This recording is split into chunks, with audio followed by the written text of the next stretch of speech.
장 건강을 위해서 절대 해서는 안 되는 5가지 습관, 이 부분에 대해서 오늘 설명을 드리겠습니다. 이 영상을 끝까지 보신다면 여러분들이 장 건강에 큰 도움이 되실 것이고 몸이 건강해질 수 있다, 이런 생각을 하게 됩니다.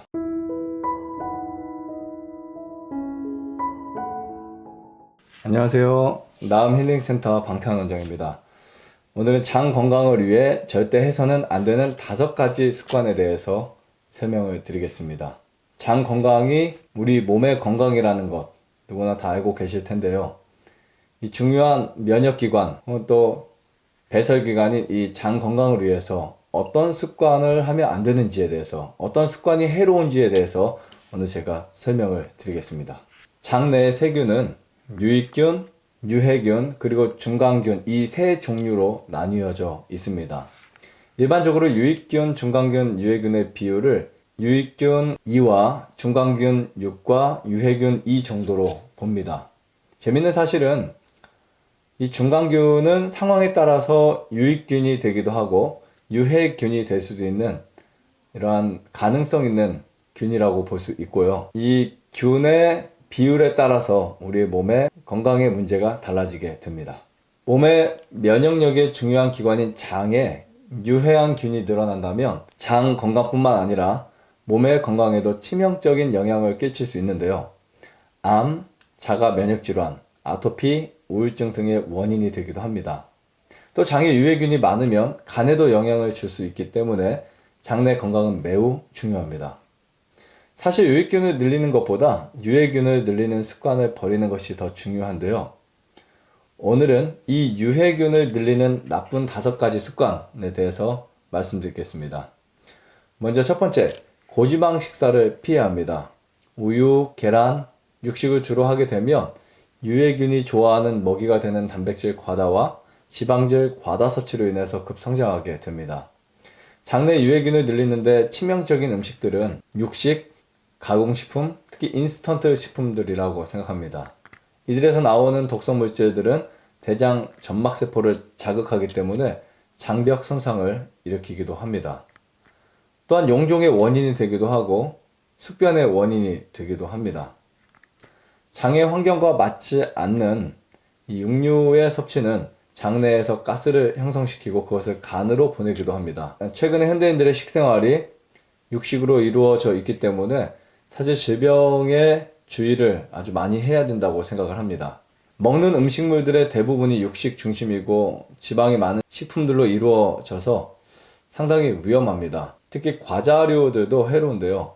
과자류에서 발견되는 트랜스 지방들은 장내 환경에 정말 큰 해를 주게 됩니다. 그 다음으로는 야식을 뽑을 수 있는데요. 야식이 문화로 이루어진 현대인들의 이 삶이 정말 심각합니다.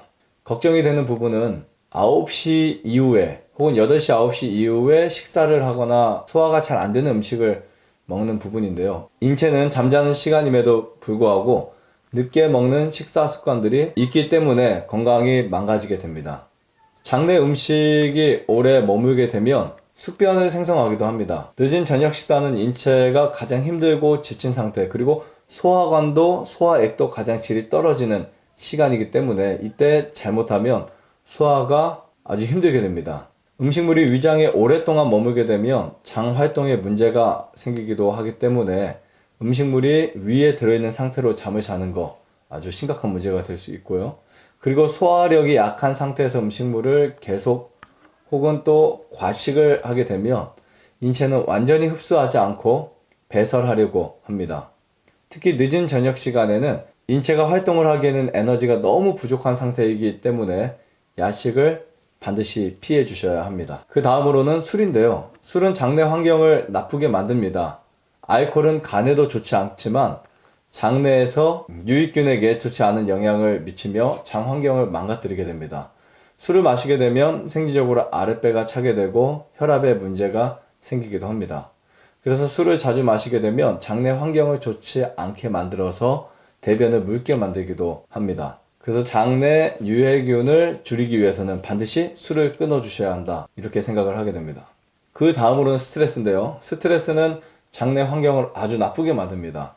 스트레스를 자주 받게 되면 소화기관에 문제가 발생하는데 그 중에 장내 유익균의 문제가 오게 되고 맙니다. 스트레스로 인해 소화기관의 혈액이 적어지게 되고 장 운동이 느려집니다. 이로 인해서 장 환경이 좋지 않게 되는데요. 이는 수면 부족과도 연관이 있습니다. 수면이 부족하면 자율신경계통에 혼란이 생겨서 장내 세균 균형을 깨트리게 됩니다. 그래서 충분한 수면을 취하시고 스트레스를 받지 않는 것이 장내 건강에 중요하다고 생각합니다. 그리고 또 중요한 부분, 항생제나 어떤 약물 복용을 하는 겁니다. 어떤 증상들이 있을 때 우리는 약물을 사용하기 쉬운데요. 그러나 단기적인 증상 완화에 도움이 되기도 하지만 장기적으로 볼 때 효과가 점점 줄어들고 내성이 생기고 몸의 효소를 소모시키고 유익균을 없애기도 합니다. 또한 이러한 약물들을 자주 사용할 경우에 대장균 총의 변화를 초래하기도 합니다. 항생제 약물뿐만이 아니라 항균, 비누나 일반 세제를 사용하는 경우에도 몸에 안 좋을 수 있습니다. 장이 건강해야 몸이 건강하다는 사실 꼭 인식해야만 합니다. 장 건강을 위해서, 특별히 장내 유익균을 위해서 장에 집중해야만 합니다. 장내 유해균을 늘리는 습관들이 형성되어 있다면 반드시 이 습관을 바꿔주시고요. 이러한 습관에서 올바른 유익균을 늘릴 수 있는 습관으로 바꿔주신다면 훨씬 더 건강하고 행복한 삶을 살 수 있다고 생각을 합니다. 감사합니다. 좋아요, 구독, 안내자전 눌러주세요. 눌러주세요.